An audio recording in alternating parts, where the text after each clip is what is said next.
अकबर। अच्छा, मेरे पास एक भाई साहब अभी आए कुछ अर्सा पहले, तो वो हिजरत करना चाह रहे थे और इसी कशमकश का शिकार थे जो आपने बयान की। मैंने भी बताया कि मेरे पेरेंट्स अकेले हैं, अकेले बेटे हैं, ऑल्दो बहनें होती हैं पेरेंट्स के पास, लेकिन जाहिर है कि उनको ये रिग्रेट है। अच्छा, उन्होंने मुझे कहा कि अली भाई मैंने प्लान बना लिया है, सब कुछ कर लिया है, आप दुआ करें मेरे लिए। लेकिन फिर उन्होंने एक बात की, कहते लेकिन ना मुझे थोड़ा सा डर लगता है। अच्छा, उनका डर था उनकी बेगम, तो कहते कि वो नहीं मान रही, ठीक है ना, तो आप उनके लिए दुआ करें, अल्लाह ताला उनका दिल नरम करे, क्योंकि हम बहुत वेल सेटल्ड हैं। सुभान अल्लाह। क्या मैंने का क्या हो गया बहनों को, मतलब डोंट दे थिंक कि उन्होंने बुढ़ापे पे जाना है, डोंट दे थिंक कि कल को उनके बच्चों ने बड़ा होना है और शादियां होंगी, तो मकाफाते अमल सीधी सी बात अपने है। आप को उस शूज़ में आके ना हमेशा देखना चाहिए। बात यानी आप जब अपने आप को उनके शूज़ के अंदर लेके आएंगे ना, तब इंसान को एहसास होगा कि अच्छा यार, कल को मेरे साथ भी मैंने भी इस चीज़ के ऊपर पहुंचना है, तो मैं अपने लिए क्या पसंद करूंगा। एग्जैक्टली। हाउएवर मैं एज अ विलन पोर्ट्रे, अल्लाह माफ़ करे, नहीं करना चाहता बहनों को। हो सकता है कोई बैक ऑफ द माइंड कोई चीज़ें जनरली, यानी एक जनरल बात कर रहा हूँ कि थोड़ा दिल नरम करें प्लीज़। इसके लिए हमारे से जो पहला हमने किया था उस पर भी आप, मैं चाहूँगा, रोशनी डालें जो कायल हो चुके हैं इस चीज़ के, और anything else you want to share. अच्छा, इवन तो ये कन्विंस्ड हैं, ठीक है, ये भी उसी कैंप में आते हैं थोड़ा बहुत है, जो कि फर्स्ट वाला कैंप है, जो कि गिल्ट फील करते हैं। और मैं आपको बताता हूँ कि एक बंदा इवन तो कन्विंस्ड है कि ये बहुत अच्छा पैराडाइम है, ये है उनके लिए, वो है, लेकिन इसके अंदर जो है ना, आप देखेंगे अगर आप गौर करें, जो ओल्ड एज होम्स हैं कईयों के, उनके हालात जो है वो उस तरह के नहीं है जिस तरह के हम एक्सपेक्ट करते हैं। यानी कुछ होंगे जो बहुत अच्छे हैं, वो सारा कुछ है, उसके अंदर काफ़ी अच्छी फैसिलिटीज़ हैं वगैरह वगैरह, और कुछ में भी शायद वो खुद भी प्रेफर करते हैं। लेकिन अगर आप देखें, जो वन थिंग जो सबसे ज़्यादा वो मिस करते हैं ना, वो कंपेनियनशिप मिस करते हैं। ठीक है, इंसान है ही क्या, एक कोलेक्टिविस्ट क्रिएचर है, ठीक है, और वो सोशल इंटरेक्शन सबसे ज़्यादा आपको पता है कब कब इंसान को चाहिए होती है।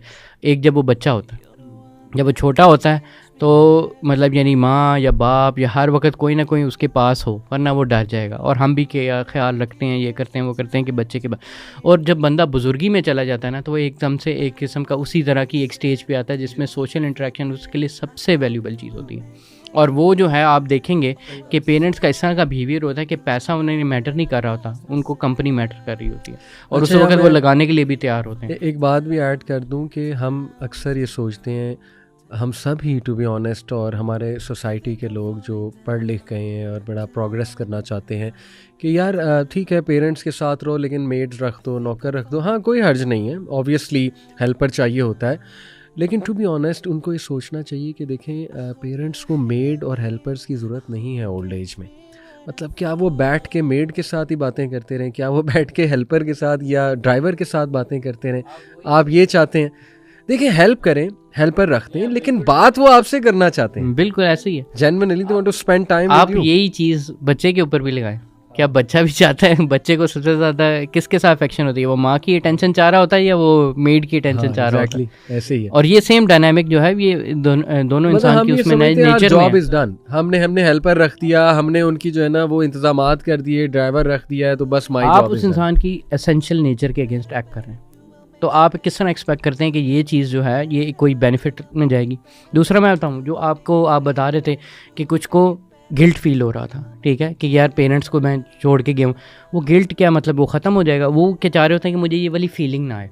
कई दफ़ा छोड़ के चुके होते हैं, सारा कुछ कर भी रहा होता है, और बस वो इस कोशिश में होते हैं कि जो भी फीलिंग रह गई है ना, वो ज़रा ख़त्म हो जाए। और व्हेन ये कौन सा ऐसा पार्ट आ जाता है अपनी लाइफ में कि आप एक बिल्कुल ही कम्प्लीटली इंडिपेंडेंट किस्म के इंसान हो।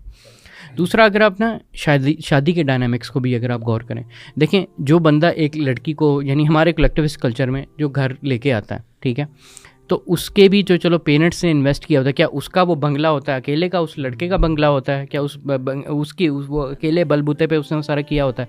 और क्या लड़की ये भी देखे कि वो जहाँ तक पली बढ़ी है वो किसने किया? वो भी पेरेंट्स ने किया। माँ बाप को निकाल तो नहीं सकते, यानी वो नहीं, माँ बाप ने वहाँ तक लेके उसे आए हैं, वही माँ बाप जो है इसको भी लेके आए हैं, और दोनों का जो है एक डेट बनता है। नहीं, या तो आप इंडिविजुअलिस्टिक कल्चर से आ रहे हो, फिर आप धड़ल्ले से इंडिविजुअलिस्टिक डिमांड्स भी करो। आप कोलेक्टिविस्ट कल्चर से रहे हैं, आपको भी माँ बाप ने पढ़ाया है, लड़के को भी माँ बाप ने 18 साल के बाद ये नहीं कहा कि निकल जाओ यहाँ से, अब अपना करो।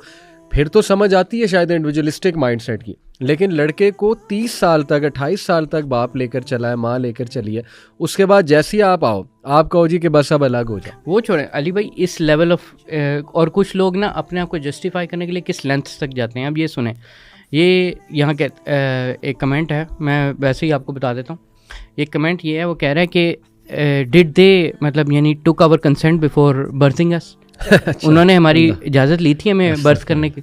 अब अगर हमारी इजाज़त नहीं थी इस पूरे हमारे यानी आने में, तो फिर हमारे ऊपर क्या ऑब्लिगेशन डाल रहे हैं? आपने तो अपनी सेल्फिश रीज़न की वजह से मुझे इस दुनिया में लेके आए हो, ठीक है। तो मैंने कहा चूँकि आप अपनी सेल्फिश रीज़न की वजह से मैं दुनिया में, आपको बच्चे चाहिए थे ना, तो मैंने तो आपसे नहीं कहा था, तो आप मेरे ऊपर क्यों ऑब्लिगेशन डाल रहे हो? खुद भी तो सेल्फिश रीजन की ही वजह से बच्चे बेसिकली प्रोड्यूस करेंगे ना। हाँ, अगर आपने इस चीज़ के ऊपर आके सोचना है। बिल्कुल। और बड़ी वैसे अजीब सी बात है, आप यहाँ तो वो तरीका बता दें जिस तरीके से आपसे इजाज़त लेनी है, या इसका कोई तरीका है तो बता दें। अब ये जो आप देखें ना, ये माइंडसेट क्या है, कंसेंट एक तो सबसे बड़ा मोरल एंकर है, और अगर वो जी इजाज़त लिए बगैर अगर आपने कर दी है तो आपका क्या राइट है जी मेरे ऊपर ये कहना कि जी मैं आपका ख्याल रखूं। अच्छा, ये मेरे सामने WHO का एक और जो है रिसर्च एंड स्टैटिस्टिक है, chronic loneliness is as deadly as smoking 15 cigarettes a day and it is linked to heart disease, stroke, depression and suicide and Alzheimer's disease. अब ये जो हाइपर इंडिविजुअलिज्म के जो लोग कायल हैं, जो वेस्ट को हर चीज़ में एक मिसाल पेश करते हैं, देखिए हमारा एक जो तबका है ना, अनफॉर्चुनेटली वो इस लेवल का ब्लाइंड फॉलोअर हो चुका है वेस्ट का कि without seeing anything, without doing any critical think, उनकी बाकी हर चीज़ पे क्रिटिकल थिंकिंग की जो है ना निगाह वो चलती है, लेकिन when it comes to west तो सारे ये औसाफ गायब हो जाते हैं, क्रिटिकल थिंकिंग या क्रिटिक और दूसरे एंगल से देखना। तो they are buying everything that is happening over there. But हमें पता है हाइपर इंडिविजुअलिज्म के नुकसानात और तबाहकुन जो असरात हैं, कुछ अगर आप लोग बताना चाहें ऐड करना अली भाई चाहें। इसमें ना अब हम कोट कर ही रहे हैं तो कि एक स्टडी मैं बड़ी इंपॉर्टेंट कोट करना चाहता हूँ हमेशा, जो कि ना इस तरह का जब टॉपिक आता है ना उसमें बड़ी एसेंशियल है। वो ये है कि दिस इज़ द लॉन्गेस्ट यानी longest study ever conducted in human history, यानी सबसे लंबी, एंड ये कोई 90 ईयर्स तक पहुँच चुकी हुई है, यानी 90 साल हो गए स्टडी को और अभी तक चल रही है। और ये एसेंशली स्टडी थी ह्यूमन हैप्पीनेस पे कि व्हाट आर द पैरामीटर्स जो कि एक मतलब एक अच्छी लाइफ बनाते हैं, एक हैप्पीनेस की लाइफ बनाते हैं। और ये स्टडी हार्वर्ड रिव्यू में भी आ रही है और बहुत बड़े बड़े साइंटिस्ट हैं और उसमें कुछ बड़े लोग भी इन्वॉल्व थे, जैसे कि JF कैनेडी भी इनिशियली में जब बच्चों उसमें ना उसका हिस्सा था, लेकिन वो फिर निकाल दिया। लेकिन ये क्या है, ये एक लॉन्गिट्यूडनल स्टडी है उनके ऊपर, जिसके अंदर ये डिटेक्ट किया कि थ्रू आउट लाइफ उन्होंने मल्टीपल पैरामीटर देखे कि क्या चीज़ें थी, इनकी इनिशियल कंडीशंस क्या थी, इनके दरमियान वाली कंडीशन क्या थी, इसके एंड ऑफ लाइफ कंडीशन है, कौन जो है वो ज़्यादा लंबा अरसा ज़िंदा रहा है, कौन खुश रहा है, कौन उदास रहा है, वो सारी चीज़ उन्होंने ना आप कह लें कि 90 साल तक जो है वो चल रही है, जब तक वो क्योंकि ज़िंदा है वो है। और कुछ और भी बंदे ऐड हो गए थे तो थोड़ी इस वजह से उसकी लेंथ है, और इवन मेरे ख्याल से कोई 3rd जनरेशन चल रही है साइंटिस्ट की भी जो इसको फॉलो थ्रू कर रहे हैं। अब चक्कर ये हुआ कि व्हाट इज़ द रिज़ल्ट, यानी अभी तक जो सारी रिज़ल्ट है उन्होंने क्या डिटरमिन किया कि what is the core of happiness क्या है। उन्होंने कहा कि long term commitment and relationships, अच्छे रिलेशनशिप्स, अपने लॉन्ग टर्म रिलेशनशिप्स जो अपने पेरेंट्स के साथ, जो अपने पार्टनर्स के साथ अच्छी लॉन्ग टर्म कमिटमेंट की है ना, जिसने ज़्यादा इन्वेस्ट किया उस पर, जिस पे टाइम दिया आपस में, उनकी लाइफ एक्सपेक्टेंसी, उनकी ओवरऑल हैप्पीनेस वो ज़्यादा हमेशा रही है। यानी इवन आप इमेजिन करते हैं कि सेल्फ सेक्रीफाइस है। फॉर एग्जांपल कुछ स्टडीज़ आती हैं छोटी लेवल पे, वो कहते हैं कि जी जैसे स्टडी आई है कि बच्चों वाली माएँ जो हैं वो ज़्यादा डिप्रेस्ड हैं या वो सैड हैं एज अपोज टू जो वो वाली है, और वो स्टडी को बड़ा कोट किया जाता है। लेकिन उसके काउंटर एक्ट में ये वाली स्टडी ज़्यादा इंपॉर्टेंट है और ज़्यादा लंबी, ज़्यादा रोबस्ट है, जो कि बाकायदा कहती है कि देखो ना सिर्फ बच्चों से करना, वो जो रिलेशनशिप हो वक्ती तौर पर तो आपको ज़रा स्ट्रेस होता है, आपका बच्चे का ख्याल रखना होता है, लेकिन ओवर टाइम वो क्या हुआ, वो उनके लिए हैप्पीनेस का ज़रिया बना, वो ज़्यादा सेटिस्फाइड रहे, ठीक है, और उनकी लाइफ भी बहुत लंबी रही। अब ये चीज़ जो है ये मतलब इन्हीं की कर दी हुई स्टडी, अमेरिकन स्टडी है, लेकिन ये क्या प्रोफाउंड फैक्ट शो करती है।